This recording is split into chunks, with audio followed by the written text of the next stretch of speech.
Bernard,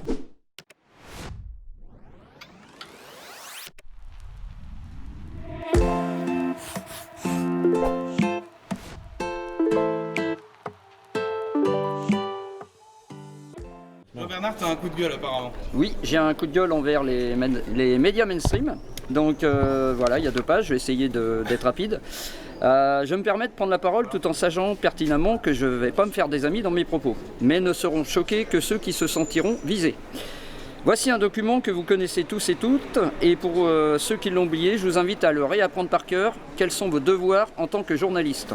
Donc, c'est la charte de Munich, voilà, que je présente à chaque fois que j'ai des journalistes en face de moi, sauf les indépendants parce qu'ils connaissent très bien leur travail. J'estime aujourd'hui nécessaire de vous rappeler, les médias mainstream, quel rôle vous avez joué dans cette crise sanitaire qui n'en a jamais été une. Avant toute chose, je vais rapidement me présenter à vous et vous donner un scoop, car c'est cela qui vous intéresse avant tout. Le scoop, l'info qui fait grimper un tirage ou qui fait le buzz pour vos chaînes télévisées. Donc comme j'expliquais tout à l'heure, je suis ambulancier privé. Et donc moi, ce qui m'a fait rentrer en colère, c'est voilà, nos départs SAMU qui n'en étaient pas, qui étaient suspicion Covid, et puis qui étaient enregistrés Covid aux urgences. Et donc c'est ça qui m'a fait interroger sur le truc, parce que quand j'entendais les chiffres et ce que je constatais sur le terrain, il y avait une grande différence. Donc forcément, j'ai refusé l'injection à juste titre. La preuve que je raconte pas de bêtises, parce qu'il y a un rapport qui date du 1er avril 2021 que l'on trouve sur Santé publique France, dans lequel il est stipulé 41 502 décès du Covid, c'est-à-dire 0,6% de la population. Et l'État a osé dire que c'était une crise sanitaire. Nouvelle preuve en est, c'est que M. Attal a bien reconnu en décembre 2021 qu'il n'y avait que 2% des admissions hospitalières qui ne concernaient que le Covid. Moi, je me pose la question, qu'est-ce que c'était que ces 98 autres qui restaient?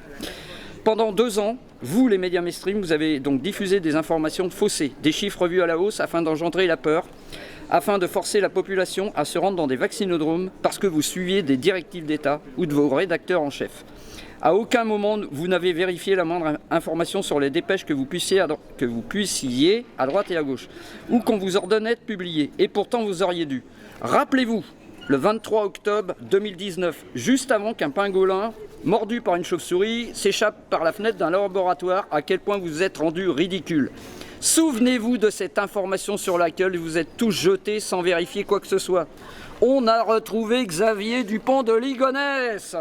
Saviez-vous que ce même jour, dès 21h30, je constatais sur les réseaux sociaux comment vous étiez totalement idiot à mes yeux quand je constatais que vous relatiez cette information que vous n'aviez jamais vérifiée. Et j'ai pu ainsi rire de vos actes.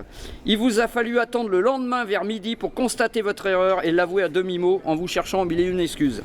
Cette histoire aurait dû vous servir de leçon, mais force est de constater que vous n'en avez rien conclu, ni même changé vos méthodes de travail.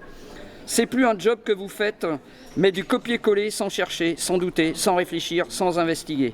J'ai même envoyé paître l'un de vos confrères pour notre dernière action à Nantes, car il ne connaissait pas les intervenants connus que nous avions invités. Je lui ai simplement dit d'ouvrir son ordinateur et de chercher qui c'était, car j'allais pas lui mâcher son travail.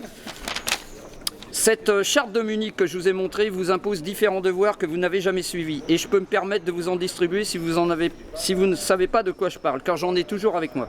Aujourd'hui, vous êtes donc responsable et je vous accuse d'avoir fait de la propagande d'État, notamment en soutenant de se faire injecter. Je dis bien injecter, car c'est pas un vaccin, et je vous invite à consulter la définition sur le petit Larousse pour comprendre pourquoi c'est pas un vaccin. Et qu'il ne le sera jamais. Je vous invite également à vous rendre vers Pharmacovigilance, entre autres, ou vers l'EMA, l'Agence médicale européenne, qui a recensé plus d'1 million d'effets indésirables. Je vous invite à investiguer sur la composition réelle de ces doses qu'on veut nous injecter. Je vous invite à enquêter sur l'ensemble des conflits d'intérêts qui sont liés avec les différents laboratoires. Je vous invite à interviewer des personnes victimes d'effets indésirables, comme le sont toutes ces adolescentes qui ont de graves soucis dans leur cycle menstruel.